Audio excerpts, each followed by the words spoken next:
Yerde turuşka ekan de otlardan Samsun dadası keladi. Kavurma.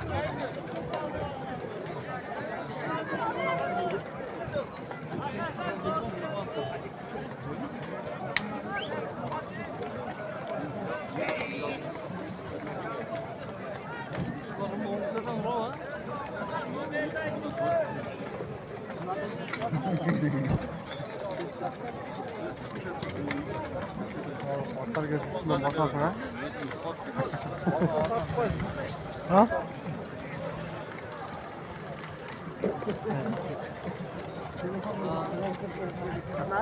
Ne kulüşten kal canına tap duruyorsun da beni.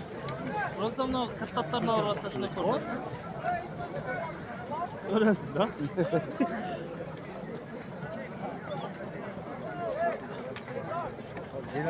Hazır cömert olsam telegramdan çekeceksin. Vay herkes. Direktimde jet kasa kadar. Kol mu cömert işte ha?